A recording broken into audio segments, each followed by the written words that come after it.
Hi everyone, Mel Gabby here, and I'm doing another live as promised. I will do one later in the evening. So I've got a bit of a mixed agenda. Okay, so I want to do my oracle cards, do a little bit of a chat about where I'm at with the travel and writing and simple life, what I'm uploading to YouTube, but you'll be able to see what I'm talking about, as well as some of the podcasts I've been listening to lately that I wanted to sort of share a perspective on. And for those who listen in, those who want me to go deeper on a particular area, as well as podcasts I recommend, then I'll give you some background as to what that's about. So I've been listening to a lot of podcasts this week. I've been writing, seeing clients, listening to podcasts, Diary of the CEO, Bill Carr, who does the travel, and lots of podcasts with a guy called Jonathan who had a near-death experience. And I've just remembered I need to do something, so I don't know at the moment. So say hi, whoever is watching at the moment, that'd be great. While I just check the Hypeseat account. So I'm going to that. So I'm going to use the map oracle card again. So the daily oracles that I've got is for okay,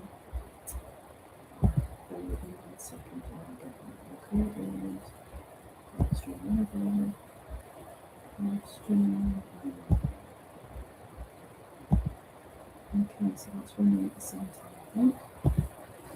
So there's a chat facility at the side, and what I'm suggesting for those who like to have a bit of an idea about the format is I'm going to try and put it in some order because I'm covering a few different things. Now currently I've got the lights, I've got the beautiful landscape around me, and I've got my cards ready. I'm using the Colette Baron-Reid Enchanted Map cards. So I've been pulling 3 of these because they follow a nice journey, and the daily cards that I release the videos is 1 card at a time. Okay, so daily is 1 card, 1 message. And so if you tune into any of those on whatever day, if that message resonates, that can be something that's helpful and useful to you.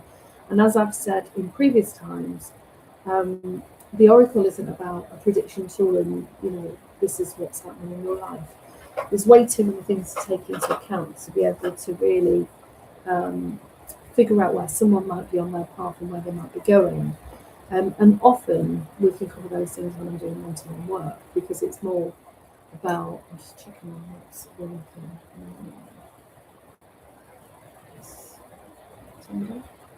Is it?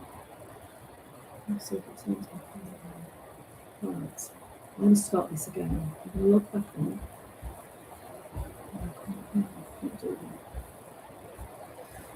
That's the thing with live is you're getting to know it as you're going on. I don't even know how this is. Okay, yes, that's flagging. I need to swap over. So moving on. So hopefully this one's all charged up. So it's on green. Okay, sorry about that. Good job, I remembered. I've had so many sessions that I've started to record. Okay, so we're 3 minutes in. So many sessions that I've started to record, and the tech has just gone, and it just starts to become the usual thing. So I'm going to log the time stamp starting at 3:41. 3 minutes 41 in. Okay, so I'm Mel Gabby, and for those of you that haven't seen any of my stuff before, then I do a range of different things on my YouTube page. I post the daily oracle card, which is 1 card, 1 message, and I've started doing lives, which is using the Colette Baron-Reid Enchanted Maps card. I post videos of the travel of the places that I go to. So currently I'm in Somerset, so I'm going to talk a bit about the simple life and the simple days that I'm having in Somerset because there's much less travel going on in comparison to when I had my camper van. I'm going to talk about some of the other travel videos I watch so I can connect to with some really cool people who do some really good travel reviews, and I've been watching quite a few of those lately. I wanted to talk about some of the podcasts that I've been watching, and some of the very simple things just as an update to what I do daily. So I'm going to start with the Oracle cards because it's often really good to tune in to those first. So let's see what elements really help.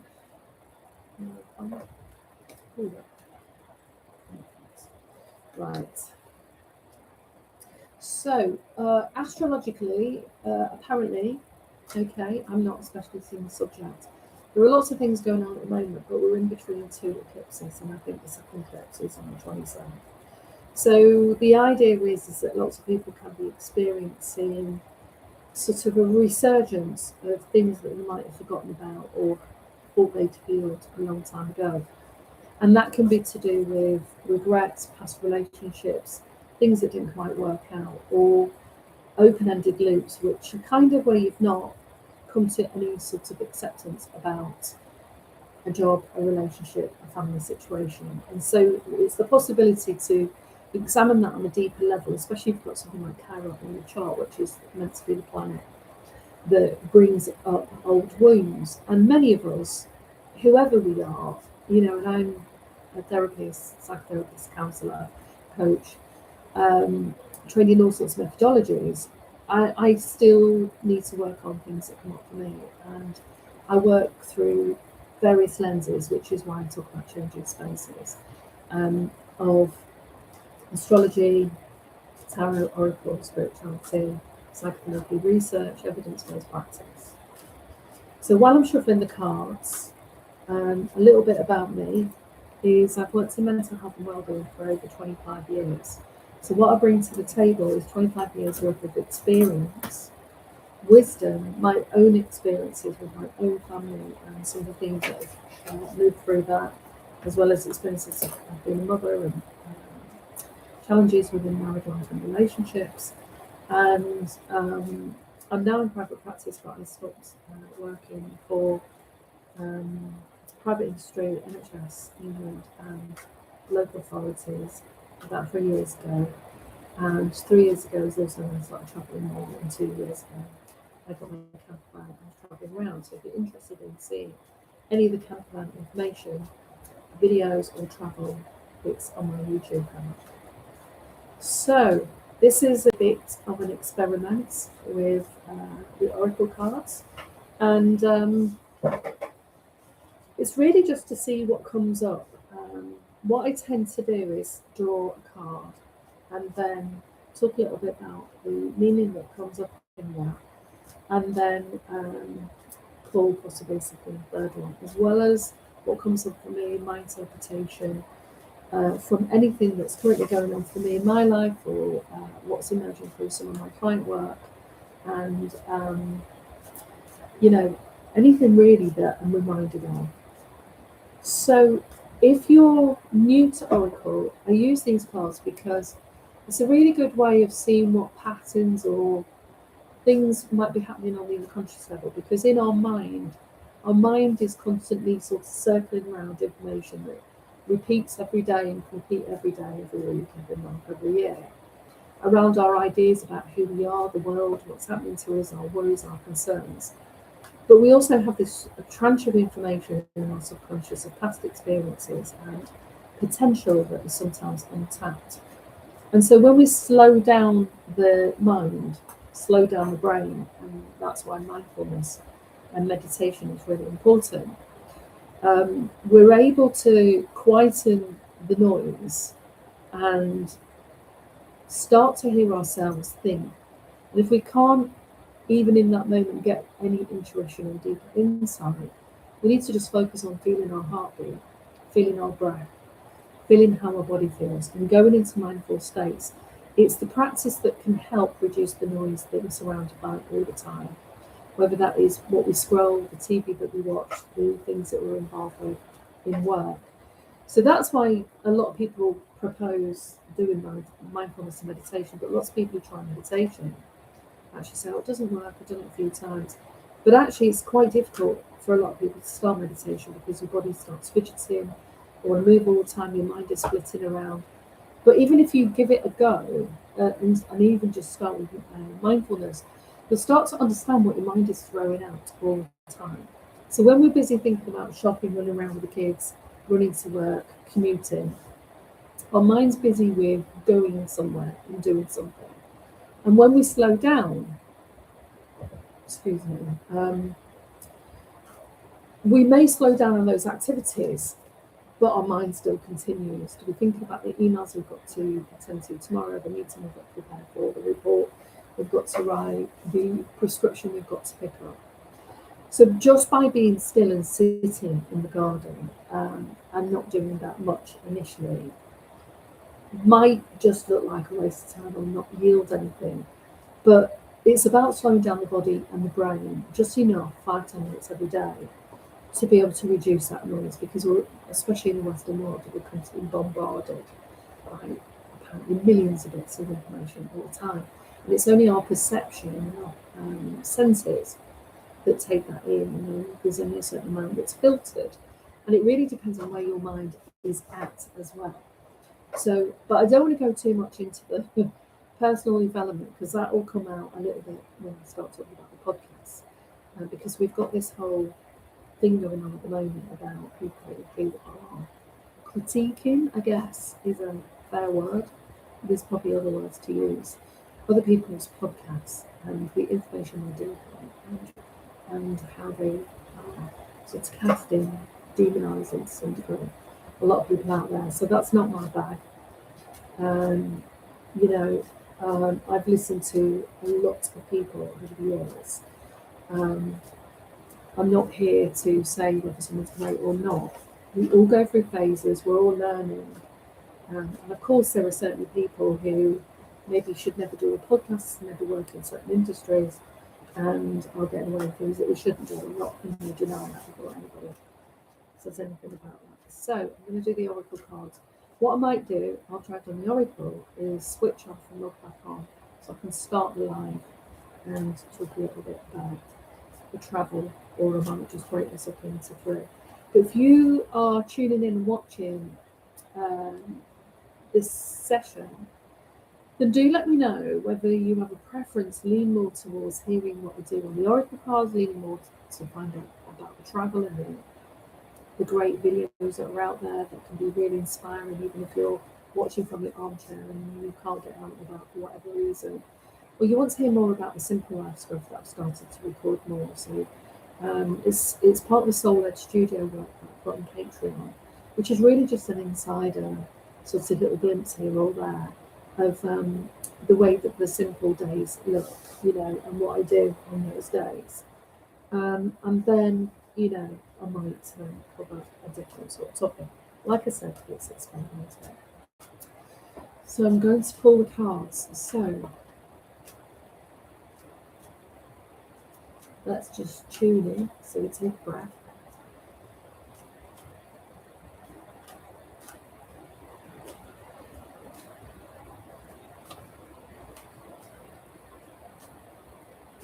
Okay, so I'm going to flip tonight. Let's see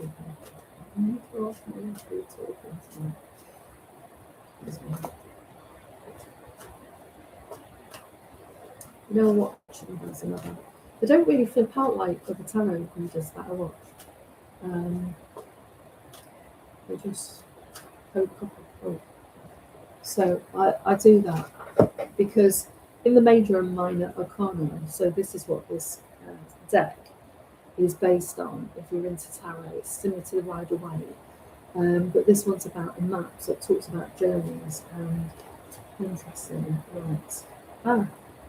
Interesting. So, which one came first?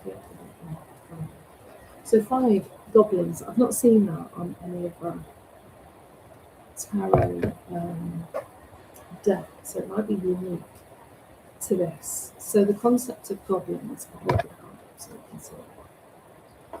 Okay, so goblins are born when you are wounded or something essential is lost in that experience. From that point on, as you forgot your wholeness, they remain with you in the shadows. There they remind you of what brought them into being by mimicking your voice, tricking you into believing that you are unworthy, victimized, or unlovable.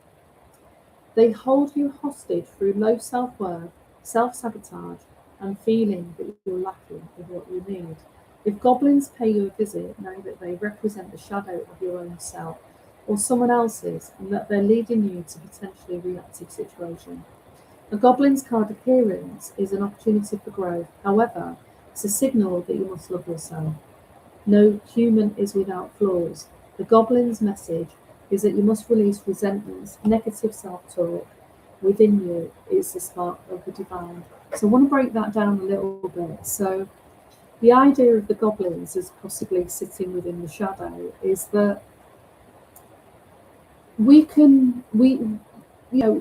there's so many different things that go on in our lives, and we have multiple experiences, and we don't necessarily recall every experience we've had, but we can have some experiences where we feel like we gave a lot or took part in things that when that situation ended, whether it's a relationship, a job, a contract, sometimes you can feel like you left a big part of yourself in that situation.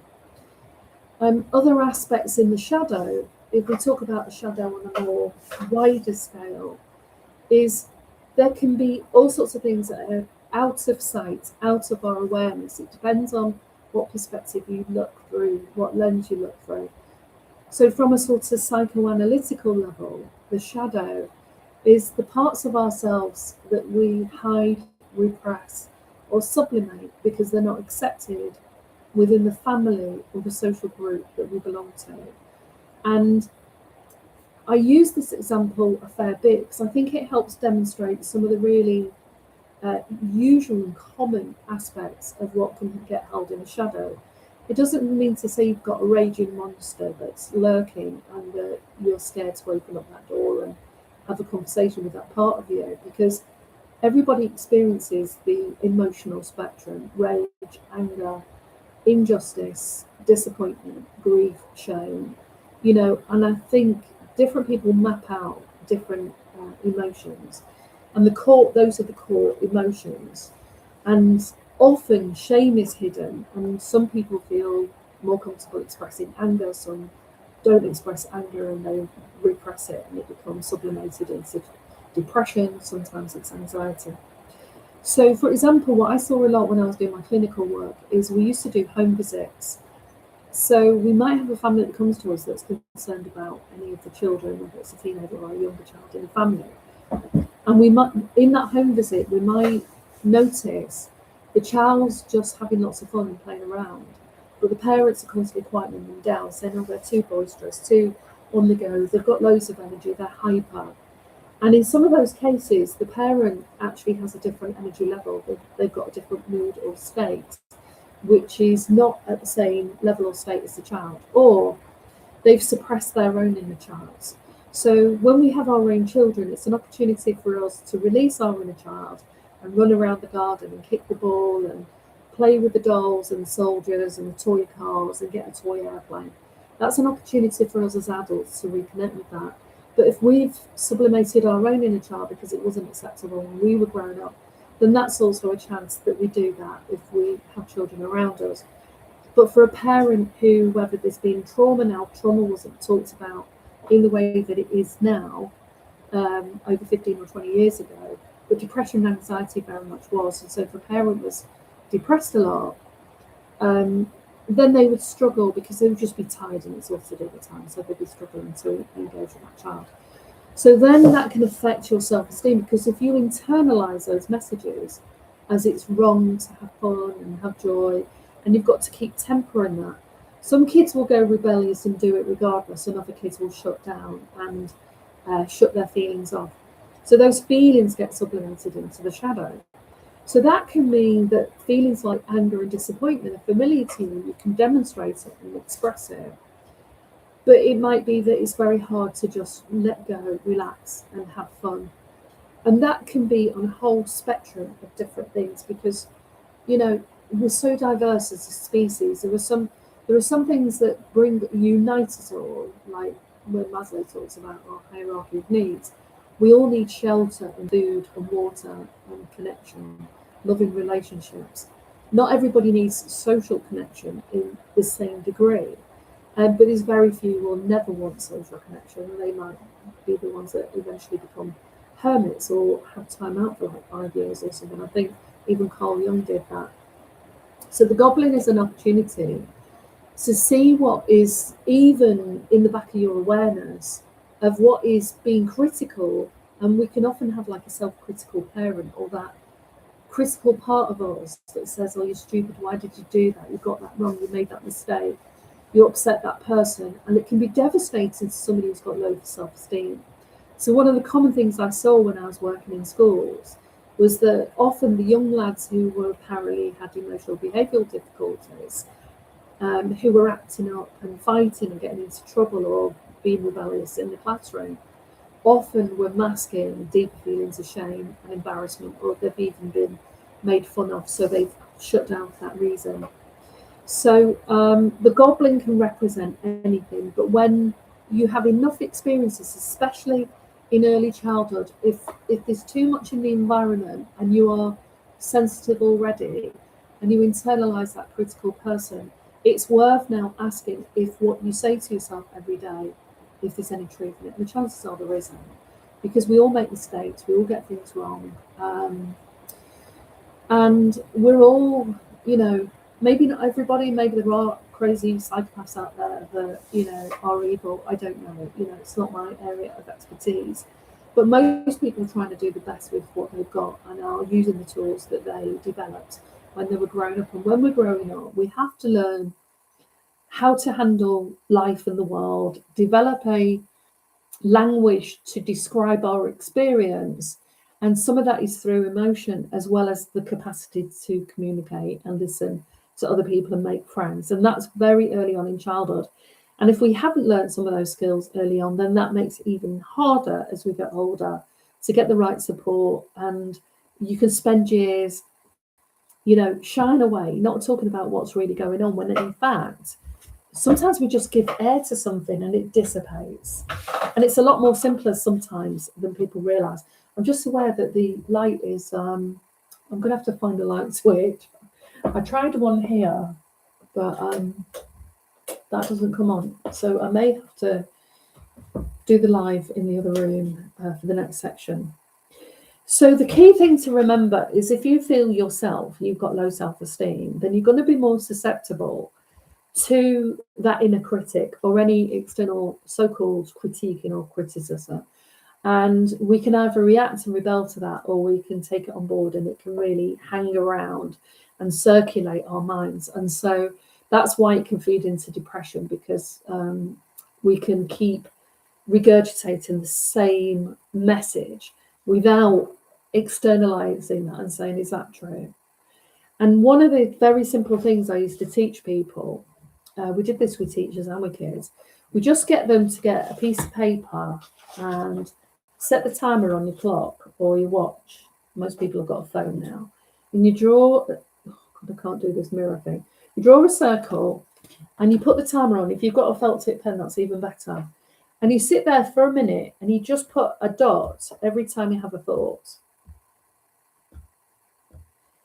And then at the end, you try and assess how many of those dots represent negative thoughts and how many represent positive thoughts. And so that circle represents 1 minute. Then you times the minute by 60. So if you had 10 dots, that's 60 times 10, so that's 600. So that's 600 thoughts an hour, and you times that by, say you're awake 18 hours in the day. Let's give it 10. So just, so that's 6,000 thoughts a day you have going through your head. And most people, with more of the research that's coming out now, I can't do this mirror, will have mostly 70 or 80% negative. And so things like low self-esteem and the idea that you haven't got much value or low self-worth will mask it, but also perpetuate it. So it's really worth doing some work on your own self-worth and self-value with somebody else. Because one of the things I do with clients, and I work with people from CEO level, all different levels in people's roles, and lots of people carry this with them late into adulthood, where they're masking this real struggle that they have internally about the idea of who they are, or the messages they brought from childhood, that is now creating so much stress that is unnecessary, that if they let go or even change and even transplant, it sounds a bit far-fetched, but adding new thoughts, new programs, and it takes a while, and we won't necessarily always escape everything that we've become as a result of being a kid.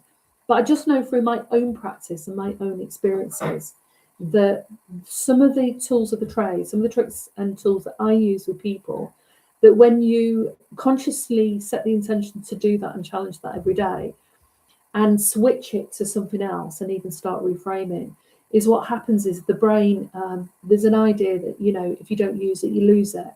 So the brain will prune off different parts of itself when it's no longer in use. But because we've carried it for so long, it can seem like it's always going to be there. And I'm going to put the link to the podcast on today, actually, because he talks about something that I talk about, but I call it something different. I call it mindfuck, where you constantly have someone, like you can have that colleague at work. I've worked with a few people, I've had it at work, where you've had a conversation that's just stayed with you for hours or days or even weeks. And the circular thoughts about that irritation, that, you're wound up or whatever, circles and circles and circles. And so there are a couple of more hardcore practices that you need to implement if it gets to that state. And you need to understand more about how the brain works, how to avoid getting caught into this slide and descent into this negative thinking pattern. And also be mindful it's not just about positive psychology and say 3 mantras and all is well. And that's the oversimplification in a lot of spiritual conversations, that we can adapt without realizing where someone's starting point is. And if your starting point is low self-esteem and low self-worth and low self-value, you've got a bit of a different sort of job on your hands than just reciting mantras. And that's what I'm mindful of when I work with people. I'm really tentative when I ask them to try certain things. Some of it is like, let's experiment, be the scientist in your own journey. But for this one, for the occasional thoughts, for the self-criticisms, is even write down all the kind of things the critical voice is saying, and then write the opposite and say, okay, is that true? Is that what somebody told me? And is that true? Do I believe it? And if you believe it, and that's well embedded, then it really can serve to get some support to move through that. Okay, so we're going to go on to the next cards at 27 minutes. I've just lost my page. So we're going to look at cleaning house, which is interesting. That come next. And I'm sorry about this. I'm going to probably have to take a picture of the cards and use it as the thumbnail, so that you're able to see the actual imagery on the card. Or even if you buy that deck, you'll be able to then connect with that imagery, because some people connect through the imagery in the cards, the colours, the shapes, and instantly, I think it's a young girl. She's got very long legs though. I know they're not legs, they're like witches' brooms. A cat in the window, which is not, is it a window? I don't know. And a tree, and it's 37. So cleaning house, have a think when you even think of that, what that might mean to you. So we've just been talking about the goblins, and the gremlins actually came into my mind, but we've got the movie The Gremlins, so it's probably slightly different. Of the goblins, the negative, the low self-esteem, the self-critical thoughts. And honestly, it doesn't take long to make yourself feel much more worse if you allow these to take hold. I'm probably going to do some separate sessions on teaching some of those individual skills, because it's hard to teach 2 or 3 skills on a live. It's good to do it in a group so people can ask questions, and so that's why I like doing one-off workshops or pre and post workshop, so you can learn something, practice it for 30 days. And that's what we used to do when I was training in NLP. We would learn one thing and practice it for the whole week, and we'd let all the other things that we're trying to learn at the same time, like when you're driving a car, you've got to manage all this information. So I'm going to try and see this because it's going dark in here, and I don't want to move all my equipment while I'm halfway in flow, because it takes me a while to get, can't find the torch now. It takes me a while to get started, to set everything up, even though, torch, don't know what that is. Okay, I'll have to use the other phone. So this is about cleaning the house. So I'll share that with you first. When you see cleaning the house card in a reading, it's time to declutter your life, get rid of unwanted things in your physical home, and release what no longer you want or truly need. Is there any unfinished business you should address? Thoughts, memories, or emotional baggage must be swept out of the house as well. Your conscience must be clear for you to move freely in the world. Celebrate spring cleaning and feel the freedom as you make way for much better things. Look at what you've resisted, discarding, and be honest about its value. Be honest. Clean house. Now, it's interesting because we look at this. So most of my writing, if you go on Substack, is about, when I write about the architecture of life, I'm looking at the different dimensions in our life. So when we're talking about cleaning the house, we're talking about, now I can see a little bit. We're talking psychologically, emotionally, physically, and environmentally when we're thinking about that. So because we've just had the Goblin card, which, will that help? No, I'm sorry about this. That is about those internal dialogue, self-critic, negative thoughts. So that could be referring to the mental clutter. And honestly, when you start, I can say this from experience, and I've worked with hundreds of people, and sometimes one or two little tricks and tools can make a massive shift in just affecting how you feel and giving you mental space. So for example, if you at some stage of your life you've had something hanging over you, whether that's a bill that's come in that is just really worrying you, or like my van has just been, and it really got to me before I came on this trip, because it'd been going on for so long, and I was going through this cycle of disappointment, hope, fun when I drove it, and then disappointment, sadness, and this whole sort of roller coaster of emotions, because it was working, then it needed a part, and I couldn't get it, and they couldn't fix it, and then it might be this, it might be that, and it just felt like it was going on endlessly. So we literally, metaphorically, decided to just park it up and leave it and do this trip and drive here.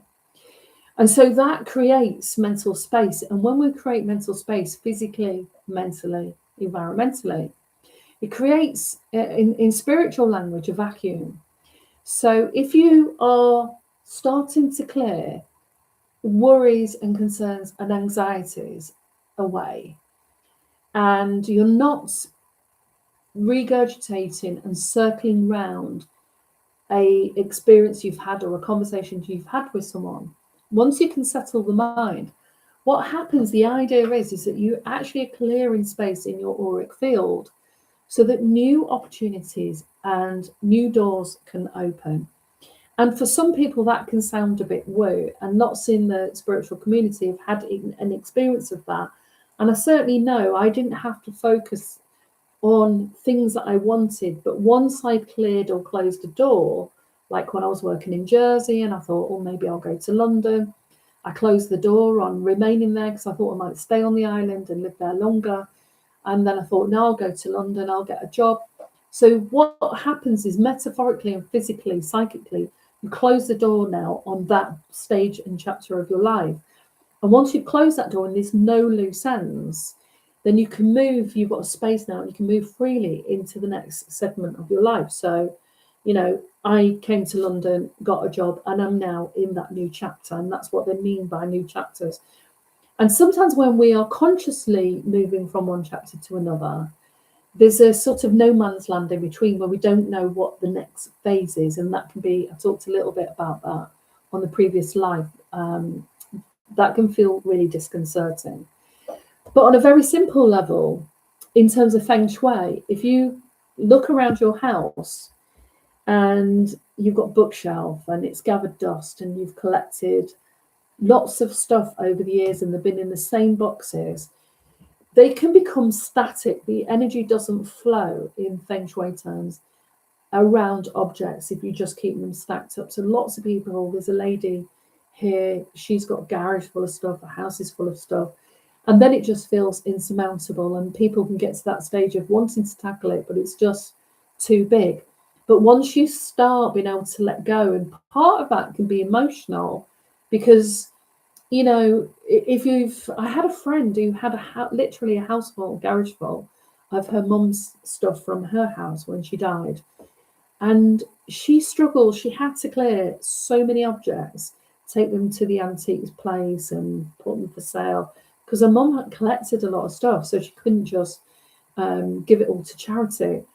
And it was really, I think she stored it for about 2 years until she was eventually strong enough to be able to clear it. And that's on a huge level. And lots of people live with that amount of stuff. But even on a small level, you know, if you've got ornaments in the house or pictures you don't like, the idea in feng shui is to just clear those things out and even dust the pictures and use sage and incense to shift the energy in the place. So that's doing it on an environmental level. And some of the practices will ring those little bells, the Tibetan bells. That's meant to shift any other kind of energies that may exist in that space. It depends on how far you go, but everybody's got stuff they collect and don't necessarily know they've got until they start going through that and seeing that in more reality. So there's lots of reasons why we should clean house, but because it's come out with this card, the Goblin, it may be that initially you're cleaning the house psychologically. And if you're struggling with that, you can always contact me. I've got a couple of spaces where we can do what I call a deep dive. You can have 3 sessions over the course of a month, or a 2-hour session where you dive into where are you at, where you're feeling stuck, what seems to be going on. Because sometimes we just need 1 or 2 small steps to just shift what needs shifting, so that opens the door. Because it's almost like saying to the universe, okay, I'm taking action now. And this has come through a lot of the podcasts by people who focus more on the spiritual stuff, psychologists. It's come through a lot in the last year. There's a trend where people are realizing we can absorb and listen to thousands of hours of podcasts and buy courses, but unless we actually do something with that knowledge and information, you know, you can learn about the human body and you can have a desire to, you know, aerobically get fitter or get better at painting, but unless you buy the art materials or you buy a pair of training shoes and go out, then it's always going to stay a concept. And so because we're in the advent of there being a plethora of information, which is why I don't write information-based stuff on my website anymore, because you can pretty much chat GBT anything, not that it's always accurate. If you want the deeper research, I think things like perplexity are probably better. But it's a way of you deciding a starting point, one starting point that is doable. And that might be, you've got 10 boxes, and you say, I'm going to do 1 box this week, 1 box next week. And it's just giving the mind, because the brain's job is to help us survive as humans and keep the human race going. So that's also about being attracted to the people so that we procreate. But the brain's job is to keep us safe. And so sometimes it will keep throwing up ideas and things that aren't actually keeping us safe, but they're just the normal, the regular. So we have to give the brain instructions, and that's why I like this deck, because it's about creating a map. So we can actually create, in business we call it strategy, and in home life we can call it a map, where we start to plot where we might want to go, not because we have you know, your 5-year plan. I've never had a 5-year plan. And so I'm talking about a 10-year plan. That was like 10 years. But we can plot 12 months, 6 months, and 3 months and say, right, okay, what's my starting point here? What would be the one thing that if I started doing it now and I got some results would give me some relief, make me feel happier, more joy, or just like I'm on track? And like I said, sometimes it's one or two simple things, but I'm mindful of sounding like it's really simple because I've been doing this stuff for years. So some of it's simple to me, but I still have, I still have to tell myself the results I feel when I've done yoga, rather than I must wait for motivation to do yoga. And motivation is a ruse, and it's not something you should focus on necessarily. But that's a whole different conversation. So the next card we've got is Peaks of Joy, and I love this. And like I said, I will post that. I'm going to find a light in a minute. Maybe I should have found a light now. Bear with me. Let me see if I can find a light. Clearly, I can see some switches. That switch? No. I feel like Mrs. Magoo walking in the dark. Right, I can't see any light switches. Surely. No. I think what I'll have to do is do part 2 and move the laptop into the other part of the house. So let's do this card. And then what I'll do is I'll log off for 5 minutes and then we'll go into the next bit. So cleaning house.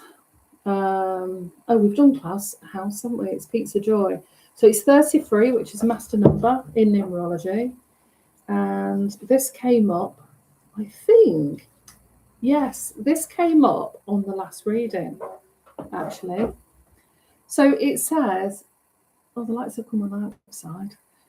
Joy is yours today. No matter your inquiry, you'll be happy with the results. You're coming closer to a sense of achievement, and you've worked hard for it. You've surrounded yourself by true companions and events that are synchronously arranged to bring you to the next level of your life. The world is singing a beautiful harmony. Life is exhilarating and hopeful. Let gratitude fill your heart and remember to share your joy and happiness. Now that seems like potentially a leap to some people, to go from the goblins and the stuff, the inner critic and the stuff that goes through your head. The Peaks of Joy is what in this theme makes is possible if you clean house, look at the stuff that goes on in your mind, that inner critic, and that then you can experience lightness. So joy lends itself with lighter energy. So when we clear the heavy drafts, the emotional stuff, so anger and depression can feel like sludge, can feel like you've got rocks hanging off your ankles, it can feel like a big wave or a shadow that's hanging over you. And once you start to put some things in place that shifts that lets that go, that puts that in the charity bag, and that giving it to a friend, and that is on a platform that you sell, and you clear and you create that space, it allows that space for the lightness and the joy to appear. So in a very simple way, I guess, but it's something I've been practicing for a long time. So I started practicing yoga over 15 years ago, probably more than that actually, because I can't remember exactly what year it was. But I was going at a time though when I had I had a lot of responsibility in my job and had a massive pressure and stress. I was running 2 services, and I've always been really happy and proud with what I was doing and all the projects that I either co-created, created, delivered, monitored, whatever it was.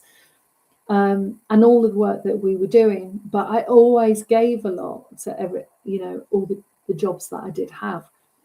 So I was going to the gym at one point, on average 3 times a week, and I was doing weights and doing cross trainer, cycling, running, all sorts. But I was pushing it too hard, and that's how my type A personality, and that's what can happen to type A personalities. You can learn at cost, because you can push yourself really hard in the gym, and you can do your 50 hours at work, and then sit up late writing reports, and then everything else that you do when you've got a family. But when you're younger, you often feel like you've got the energy as well to do that to some degree, and all of those things matter. And also in part of the generation where women were now going into the workplace, and where we were told we could do it all, and we could have a house and kids and responsibility at work. Anyway, I've been going to the gym for a while, and my back went, and like proper went into spasm, and I couldn't do the gym for months and months. So I thought, how can I start to get some movement, some like literal traction back? So some reason the idea of doing yoga came. I've been practicing meditation on and off for a few years.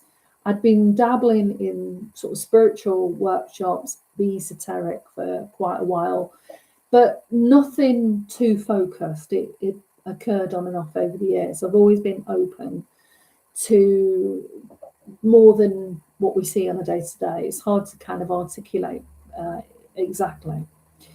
So I got this inclination to go and do yoga, and the first yoga session was in a local school hall near me, and it just wasn't pleasant. It was the lights were all on. It was dusty. There were kids running around in the other hall, and the yoga teacher clearly had loads of experience. She'd been doing it for years, and she was great. But the venue just wasn't, a place that I wanted to go to. So I then went to a different yoga teacher, and this time she was running her yoga sessions from home. I'm just going to try and move this light so that I've got some light here. Anyway, that felt like I was a sardine in a row of other yoga students. So I didn't like that. And then I thought, okay, I found a place in Windsor. And the reason I'm telling you this is because I meet lots of people who say, oh, I tried yoga. And they've done it with one person and one venue, and not realizing, just like therapy, psychology, coaching, is we're all different, and different people do, different things. So I found a studio in Windsor near me, and they had heated floors. It was winter, and it was Kundalini yoga. And I don't know why I was attracted to that. And I've since found out that, with myself, that I've often been attracted to things, but not really had a logical explanation as to what that's about. And I've just been drawn to it. It's like on a deeper level. So I started going, and I really liked the teachers. And the first one, I think I had him for about a year, and I was going every week. And I got to the point, because I was so stressed at work, that when I went to the yoga, so do you know, like often we race to get to the gym or to the yoga studio, and we're like trying to get there and get there on time to do something relaxing. It's kind of almost a joke. Get the yoga mat out and then do an hour. I think Kundalini was about 90 minutes, and it's quite intense, with whatever level you start at. The classes were intense. And I liked it, but I realised I was only doing it once a week, and I thought an hour a week for managing, how many hours do I work? 40 hours of stress and 1 hour of meditation and slowing down. It didn't make sense to me, so I started going twice a week, and thought, I set myself that goal, if I can do that. But I was so exhausted and so stressed that we used to sit up and practice meditation, and I would start nodding off and my eyes would close, and half the time I didn't know if I was meditating or asleep, until you feel your head wobble. And but the teacher was great, and slowly I got into into doing yoga with them, and learnt the mantras, started to experience what breath work felt like. And when you do mantras continuously, because in Kundalini Yoga, you practice kriyas, and a kriya is a set of exercises that are combined to get a particular result. So one can be loving divine energy, another one could be to clear toxins out of the body. There's all sorts of different reasons to do these different kriyas. So you do the kriya, and then you might do the mantras. And the mantras, when you repeat sound over and over, you do eventually start to feel the vibration of that in your body. So when you start to notice the results of the practice that you're doing, that's the thing that then motivated me to keep going, because it was almost like going to the yoga was helping sustain me in a very stressful job. So, and I've seen a lot about, stress at work policy and wellness and wellbeing and all of that. It doesn't really cut it, because if employees are stressed all the time, there's so many different things that can help us, but mindfulness alone, journaling alone, meditation alone, or trying to combine them all when we're working 50 hours a week is just, difficult to attain. So we have to kind of set one goal. But the reason I went to the yoga is because one is it tires the body out, so the body then eventually gives up, the muscles give up and relax, so that you then can go into a deeper state, which means cutting off the noise, not getting distracted, not having how many emails have you got to do. I mean, when I went after work, like most people, you spend the first 20 minutes noticing all the thoughts about the emails that you should be writing going through your head. So you're not mastering anything straight away. You're experiencing the impact of those different practices and what they have on you. So I didn't know what to expect, and I wish I would have sort of spoke to the teacher more at that time as to, but they won't say, oh, you'll experience this if you do meditation, or you'll experience that, because it really is about your connection with yourself and your higher source, depending on what your spiritual or religious beliefs might be.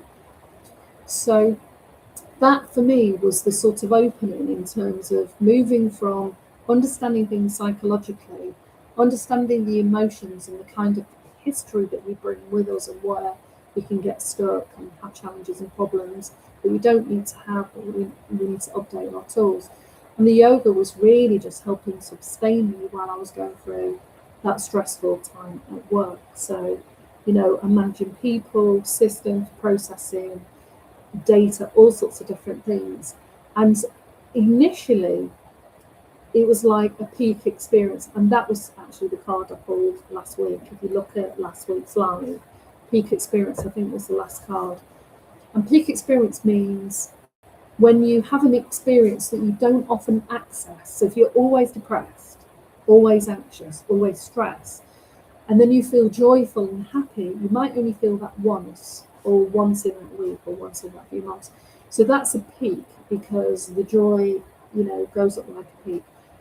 And that's why a proportion of people, not so much these days, it's a little bit different, would take drugs, because they needed that respite. They needed to be able to switch off from the noise in their head or their past rumination and thoughts that they couldn't get rid of. So they just wanted to be able to have some breathing space. But they would also experience this high. And the problem with highs, there's always a come down, and our emotions are transient. And so, we might experience good emotions or that good feeling for a short amount of time.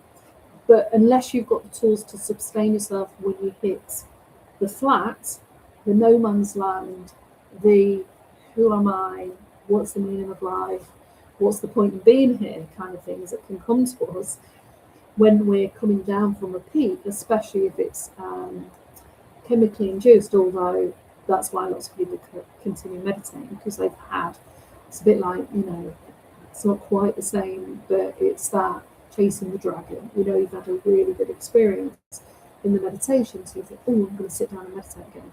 And I listened to someone on a podcast a couple of weeks ago who spent 2 years trying to get the original state, which is what a guru who teaches meditation would not be advocating for, to get that state again, get the experience. But that's like almost like the opposite of what you need to be doing when you are doing mindfulness and meditation.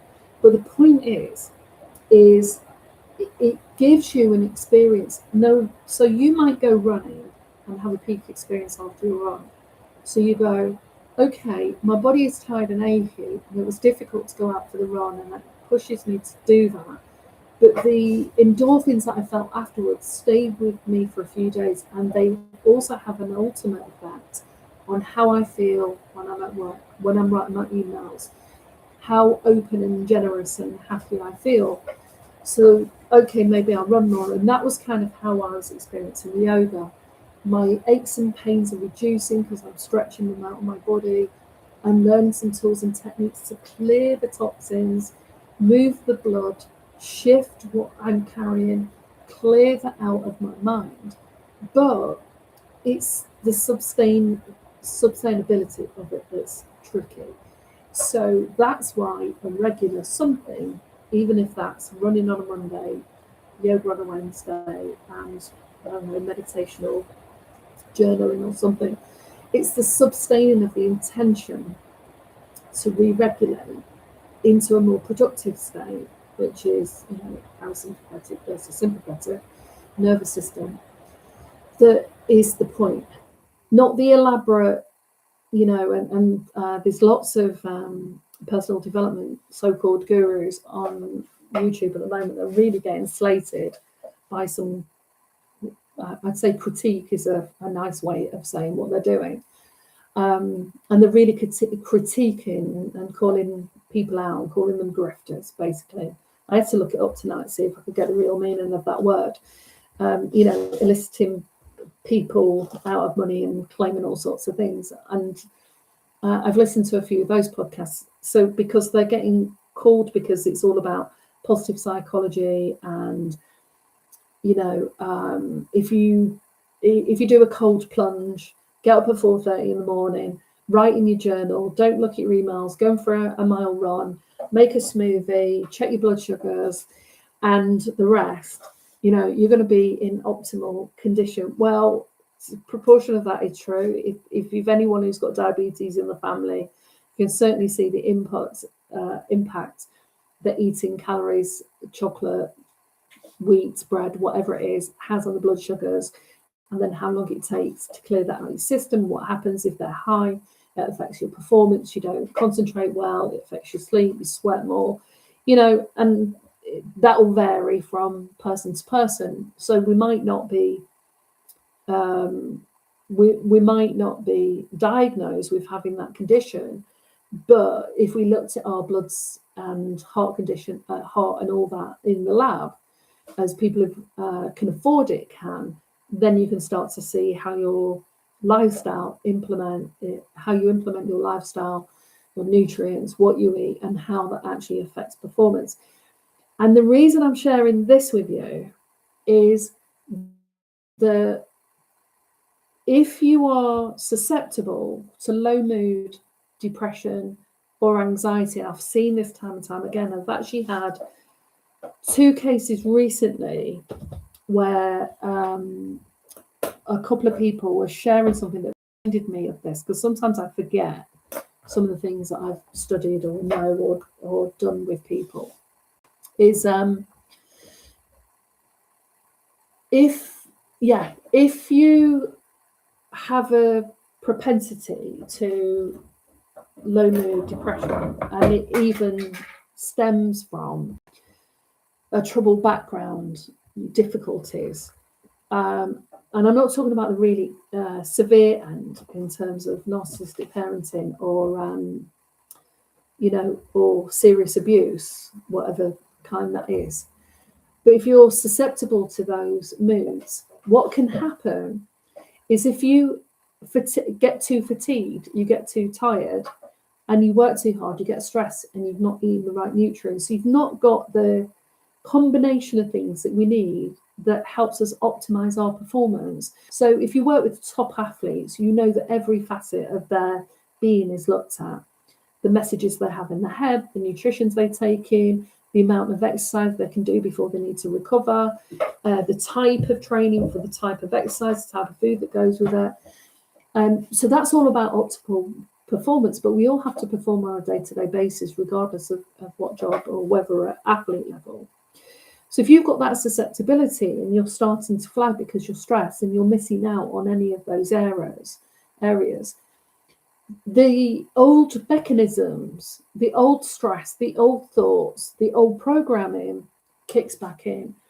And a couple of examples I have with that, I've got one client, and for a while, we couldn't figure out why she was getting massive anxiety every so often.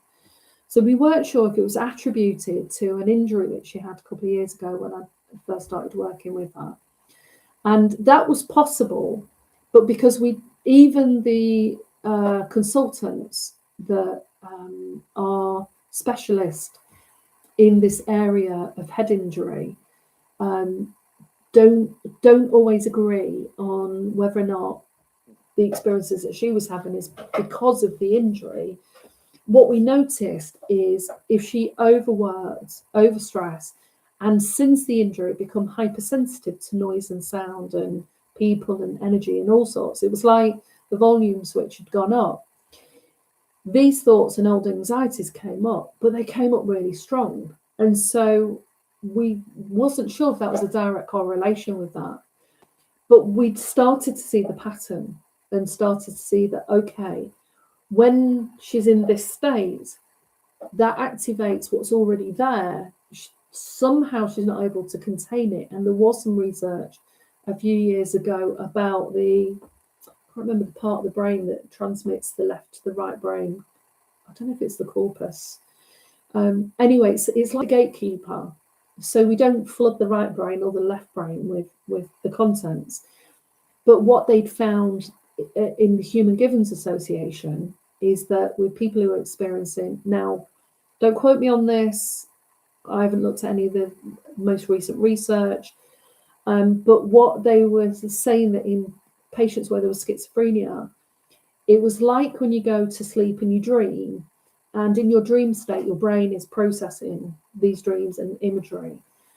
And when you wake up, it can still feel like you're in a dream, which is akin to what some people's experience of schizophrenia or psychosis can feel like. And there is a correlation between lots and lots of stress, difficult childhoods, and the potential to end up with a diagnosis or condition like that. And I'm being really cautious of how I say it, because anything that we say online can be misconstrued, and then everyone can have a fight for or against what that saying is. But the idea is to really be aware of how stress affects us, and how when we are less able to or less resilient, then it's harder to manage the depressive thoughts, the cycle of thoughts, and the anxiety. That's why in my work, and if you watch Dr. K, who's the psychiatrist, also uses Eastern medicine because he's an American, I think he was born in America, his parents are from India. So he studied in America, he's doctors, and then became a psychiatrist, but he's also studied meditation, mindfulness, and done a lot of research in those areas. And he says the same thing, that we have to think about the different facets of our life in order to improve our performance. And he specializes in gamers, young gamers, because he was once addicted to gaming. So that's become his sort of specialist area, and understanding addiction in general. So I share this because when we look at the oracle, some people will struggle to experience peaks of joy, but lots of people are really familiar with the goblins. We might not call them goblins, we might have different names for them. We're really familiar with those negative thoughts in our heads and really struggle to say anything nice about ourselves. And in this book, and we've seen this trend in the last couple of years around self-love and self-care, but most people born in the UK, especially my generation, you didn't use that language. It was very much about teasing each other, being a little bit mean, cynical, a little bit, a bit edgy. So self-love and being kind to oneself wasn't necessarily seen as a, just a way of being, whereas the under 30s, it might be different now. So I just wanted to share that if you're interested in finding out more about what I'm talking about, certainly tune into Dr. K, because he covers so many different facets and he explains it really well. But I wanted to give some examples of, I've taken 3 cards out of an oracle deck and we've created a bit of a story out of these 3 cards. And if we work with the themes and the story that are emerging through those cards, then there's a likelihood that we will experience not just peaks of joy, but regular experiences of joy, just like some of the experiences of joy I've had this week. Now, I can't find the lights. It's incredibly dark. I'm trying to hold my phone. So I've got a light. So what I'm going to do, I'm going to log it off. I'm going to log back on and I'm going to talk about travel, the simple life, and those podcasts in more detail for the second live. So do join me. I don't know who's online listening at the moment, but if you have any questions on what I've just talked about that you want to ask, do ask me. If I know, I'll share. If I don't, I'll just say I'm not sure, or this is where we can research it, because I'm really reluctant to claim that I know everything, and I don't.